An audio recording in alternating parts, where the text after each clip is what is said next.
Greetings, the What It Takes Radio Company. We're proud to present one of our flagship programs. My name is Stan Houston, and this is the Interesting Ideas Podcast. And today we're inviting you in 24 to do something that will make you better, maybe even transformational and powerful. That's right. And guess what? We're going to start by doing your own Super Bowl commercial. Well, let's find out what that might be like. Greetings once again. This is Stan Houston for Interesting Ideas.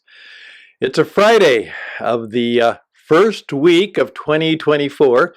And as I've mentioned even before, it's already a rather challenging year that is ahead of us. Just the news of the day and the expectations of what's coming to us or what's going before us, there is not a great deal of optimism. There's some hope, but there's not a great deal of optimism that things will be much better. We all said Happy New Year, but it doesn't take us too long to realize that many of our maybe hopes and expectations die quite quickly. As somebody has pointed out, this is the week in which the fitness centers thrive. Yeah, you know why. Because everybody is going to get in shape. And so they make it out. It will start to diminish quickly in the second week. And of course, by the third and fourth week, it's down to about half. And then it slowly becomes what it usually is. And of course, that says something about us. And so I'd briefly like to talk about that and then perhaps give you an exercise that might be helpful and useful for you, particularly in your career, and especially those of you who I work with all the time. You want to have a business. You've got a business. And everybody should actually be thinking about their own business. Your job is not secure today, no matter what it is. You say, well, I want a secure job. They don't exist anymore. So you should be looking always for how can I create multiple streams of compensation in my life. Always. Just be looking out for that. Be aware of that because you never know. Just like I have had to do on a number of occasions, say, oh my goodness, I'm going to have to find another way to make my way. One of the things that it does show us about the new year, and I oftentimes say, forget the resolutions, maybe forget the goals, maybe forget the plans, but don't forget to have a few aspirations. You know, what do you want to be? Now, one of the things I've learned from my namesake, it's a gentleman who's now been dead over 50 years, and we're going to celebrate not his death, but his life, his name, and I think I may have been named after him. His name was E. Stanley Jones, and here's a book that he has written. He wrote hundreds of articles, preached thousands of sermons, and traveled all over the world, and wrote many, many books. He was primarily an evangelist. He was speaking and teaching about Jesus and the Christian view of life, though he oftentimes did not use that word to describe it. Because he was around the world, he used various ways to describe what this concept, this idea, this following of Jesus might be like. Very creative and very clever man. And he also said, it's not just about what you believe. Life is about how you behave, what you become. And this is a book that he wrote later in his life. Well, not really, about midlife, but it was one of his classics. It's called How to Be a Transformed Person. And his point is, we all want to be better. We all want to do better. We want things to be better for us. Now, I've had 3 wonderful dogs, and they were quite content with their life. It was great, you know. their aspirations were quite small, and we fulfilled them all, and they were very happy. But human beings were made from different stuff than all the rest of the animals. We were given a little bit of a divine spark, whether we like it or believe it or know it or act like it or not. And part of that is that we're seeking things to be better. And we take a whole lifetime of doing things that we want to be better. And the problems usually come is that the things we think will make us and help us be better sometimes don't do that. They're very disappointing. And then sometimes they're just the opposite. They make it not better, but badder. So I would ask you to think about this. Again, oftentimes I will say, well, what's missing in your life right now? Not that something's bad, but is there something missing? What do you really want to be right now? What do you want to do right now? Who do you really want to help and serve right now? You're living life pretty much as you perhaps want it in most cases, but oftentimes there is that deep understanding. You say, this isn't really, I think I could do more.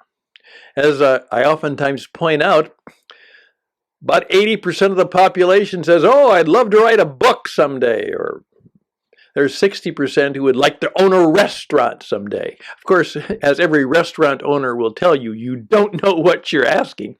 But it's that aspiration, to do something that makes a mark in some way and gives us a little bit more of a sense of purpose and energy and perhaps well-being. And so that's what my friend E. Stanley Jones is saying. There are ways to actually do what might not just improve, which would be good, not just make it better, which would be maybe even better, maybe not even to make it great, but to actually make it transformational. It's changed. And it's changed not in little degrees, but it's changed in kind. You're a different kind of person. And so for those who aspire to that, or perhaps are inquiring about that, that's what the book is about. And I would just encourage you to do a little bit of that work, to simply say, as I did this year, like I told a number of you, I had a terrible beginning to the year, but so a lot of things went wrong, but I've always been an aspirational person, and now I'm working very hard to correct the things that went wrong and to aspire to things that will make life better for me and my family and for those I care for and for my clients and customers and those people who have any contact with me and the many businesses that I run. So may I encourage you just to take that time to think about.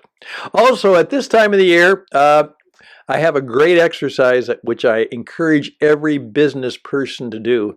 And no matter what your business is.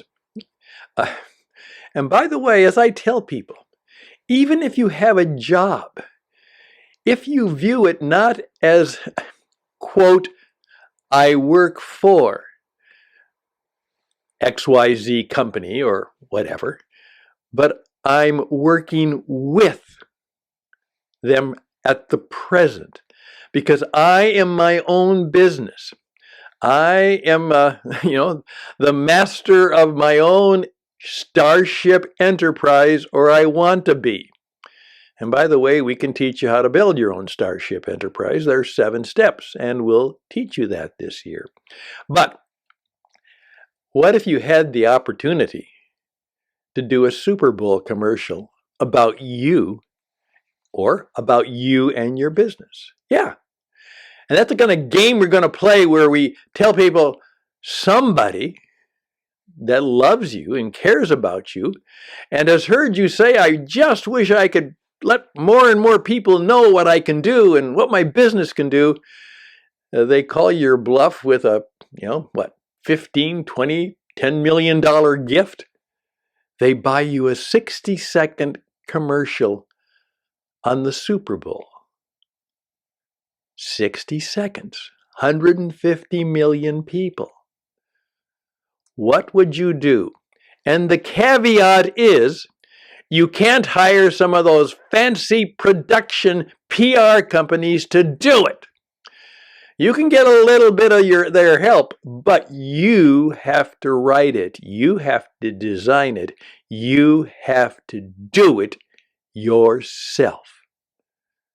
You've got 60 seconds to tell a story, do a promotion, demonstrate something where people would say, that's interesting. I think I'll look further into that. I think I'll buy that. What would you do? What would you say? What would be the performance you would give or put on if you had 60 seconds and you had to do a truly pretty profound, but don't get caught up in all the hype that the other people do. How do I tell a story that attracts people in and they take the invitation to inquire and maybe even buy? And you have 60 seconds to do it. What would you say and what would you do? I'm done. Now I'm done with my Friday. I've done my planning for next week. In a week or two, I'm going to be in Arizona helping many people in the business of dude ranching and other things in the Western world, how they can do more podcasts and actually have performance platforms. So they will build their business. And guess what? One of the things we're going to do is we're going to do a Super Bowl commercial. Not a real one, but it's real for us. And we're going to put it on the World Wide Web as much as we can. Our own Super Bowl commercial. Why don't you join us? By the way, if you'd like me to help you do that in the meantime for yourself, I'd be glad to do that. It's not free, but it's a pretty good deal. But reach out to me at stanhusted@gmail.com, stanhusted@gmail.com. And if you can't do that, you need to learn how. And no matter what, you need to learn how to sell yourself and market yourself, because before anybody will buy your business stuff, they have to buy you. And so the microphone is always on, the camera is always rolling. It's your turn in your town and you're on stage, and you have to perform in a way that will attract good things into your life. You have to make, we talked about this the other day, an impact. How are you going to make an impact in 24? What are you going to do more in 24 for a greater impact? All the best and blessings until next time. Bye for now.